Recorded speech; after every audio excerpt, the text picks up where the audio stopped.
سب سے زیادہ آپ یوں کہہ لیجئے کہ سب سے زیادہ بہتر چیز جو ہے اور سب سے زیادہ نمایاں چیز جو اس میں ہے کہ تمہارے رب کی بات سچی اور انصاف کے اعتبار سے کامل بات ہے. کیونکہ دنیا کے اندر دنیا کا کوئی بھی اپرائزنگ اگر دیکھی جائے اس کی بنیادی وجہ ناانصافی ہوتی ہے، لیکن اللہ تعالیٰ کے اس کلام کا طرۂ امتیاز یہ ہے کہ انصاف کے ساتھ بعین انسان کی فطرت کے ساتھ مطابقت رکھنے والا یہ کتاب ہے، اور یہ اس انصاف کے اعتبار سے بالکل مکمل ہے، اور اس میں ہر ایک بات جو ہے وہ انصاف پر مبنی بات ہے. اس میں انسانیت کے ساتھ ٹکراؤ کہیں پر آپ کو نظر نہیں آئے گا، انسانی زندگی کے ساتھ کوئی ٹکراؤ اس میں آپ کو نظر نہیں آئے گا. تو یہ انصاف پر مبنی کتاب ہے، بالکل کامل کتاب ہے، کوئی اس کے فرامین کو تبدیل نہیں کر سکتا. اللہ تعالیٰ کا یہ وعدہ ہے کہ دنیا میں کتنے ہی لوگوں نے یہ کوششیں کی، کتنے ہی لوگوں کی یہ کوشش رہی کہ اس قرآن کے مترادف کوئی اور کلام جو ہے تراشا جائے، لیکن اس کے باوجود ہم دیکھتے ہیں وہ کامیاب نہیں ہوئے، وہ اپنی اس کوشش میں ناکامیاب ہوئے، اور نہ صرف ناکامیاب ہوئے بلکہ ان کو اس کا منہ کی کھانی پڑی، اس میں وہ انہیں کامیابی نہیں ملی. اب آخری آیات میں اللہ تعالیٰ جو ہے وہ آپ صلی اللہ علیہ وسلم سے پھر مخاطب ہو کر کہتے ہیں کہ اے نبی صلی اللہ علیہ وسلم، اگر تم ان لوگوں کی اکثریت کے کہنے پر چلو جو زمین میں بستے ہیں، وہ تو تمہیں بھی اللہ کے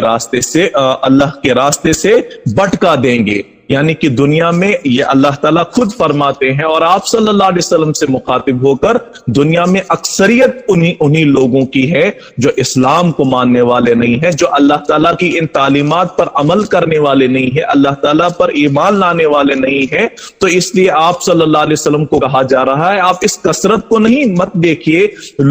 زیادہ لوگ کس طرف جا رہے ہیں، کس نظریے کے زیادہ قائل ہیں، اس طرف جانے کی ضرورت نہیں ہے. بلکہ اگر آپ یہ دیکھو گی کہ کثرت کہاں کی طرف ہے، کہاں کی طرف لوگوں کا زیادہ رجحان ہے، تو یقیناً یہ رجحان جو ہے آپ کو بھی بھٹکا دے گا، نعوذ باللہ من ذالک. تو بالکل آج کے دور میں بھی جب ہم نظر دوڑاتے ہیں، ہم دیکھتے ہیں زیادہ تر لوگوں کی تعداد انہی خرافاتی نظریات کی طرف ہے، ان رجحان ادھر کی طرف ہے. لیکن ہم اگر مائنورٹی میں بھی ہیں، بہت کم لوگ اسلام کے مت والے ہیں، اسلام کی دعوت کو پیش کرنے والے اور ماننے والے ہیں. اس کا مطلب یہ نہیں ہے کہ جو لوگ تعداد میں کم ہو وہ غلط ہو، اور جو لوگ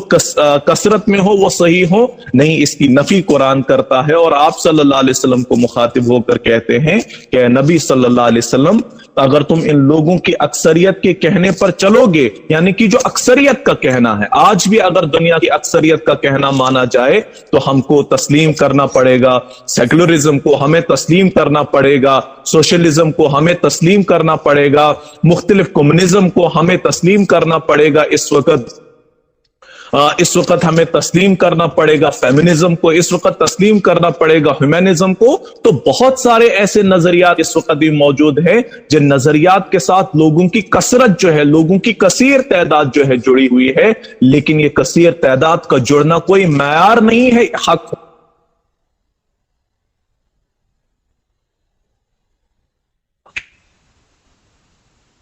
اور پیش کیا.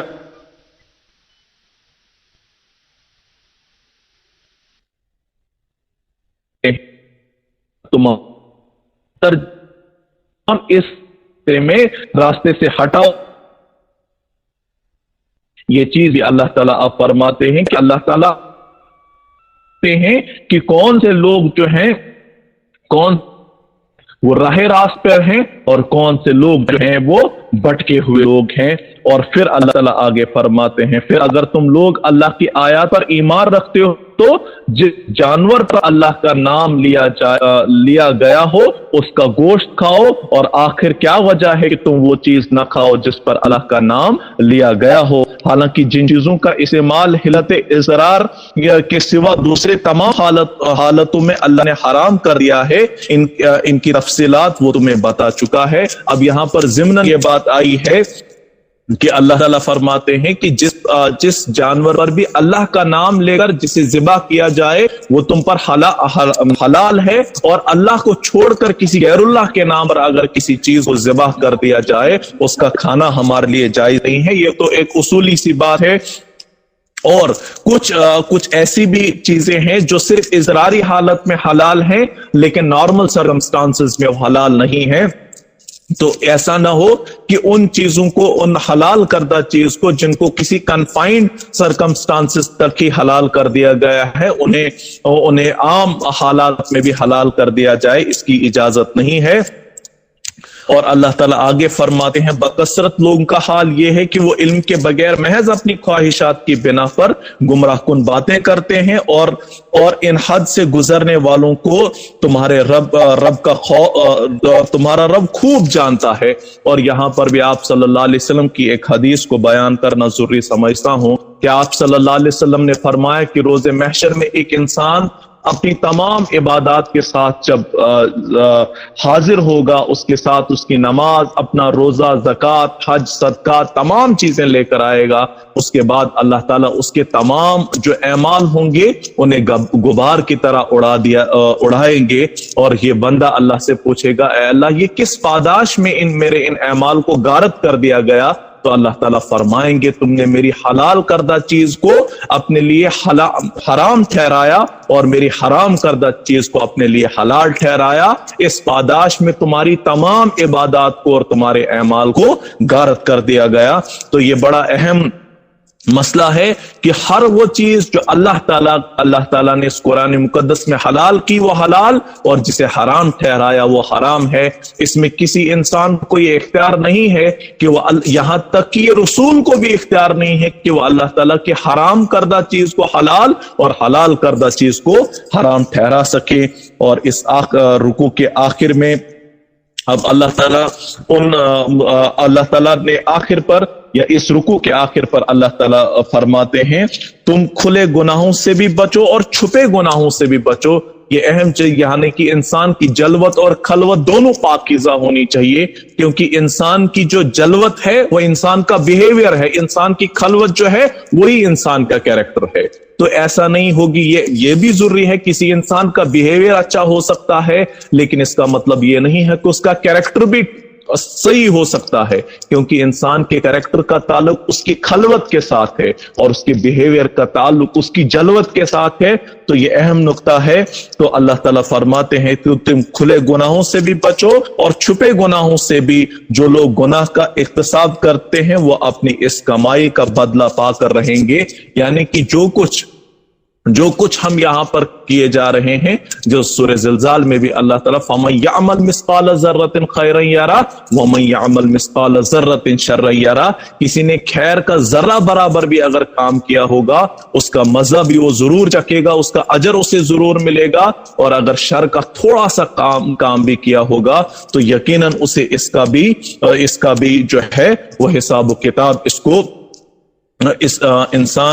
انسان کا اسے جواب دینا ہوگا۔ تو آخر پر اللہ تعالیٰ فرماتے ہیں شیاطین اپنے ساتھیوں کو کہ دلوں میں شکوک و اضطراب القا کرتے ہیں تاکہ وہ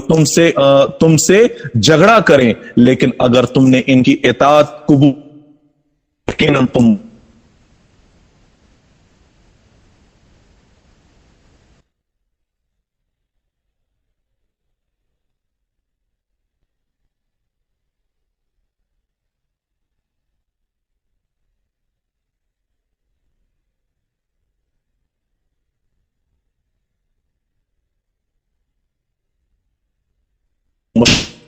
انسان جھگڑالو بن جائے، انسان مختلف قسم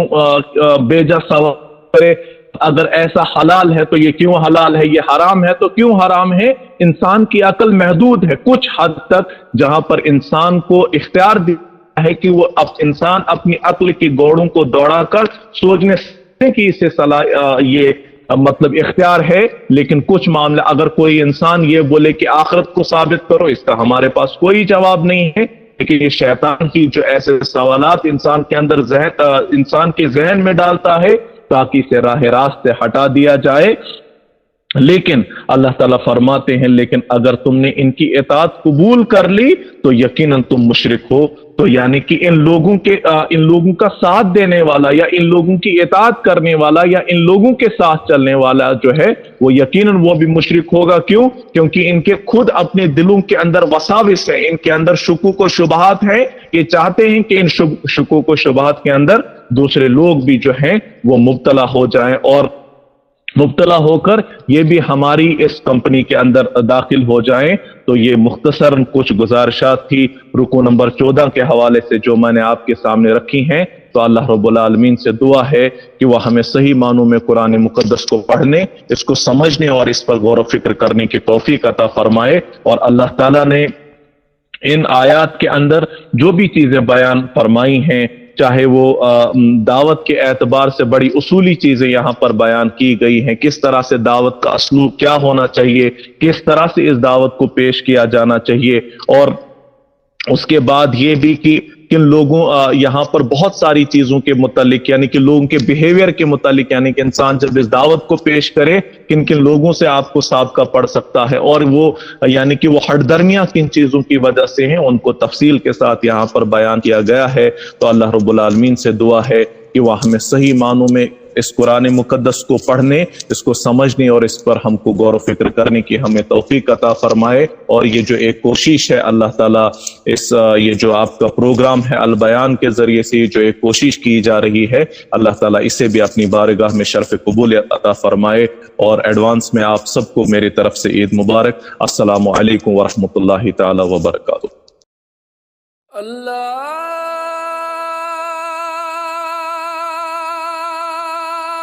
اکبر، اللہ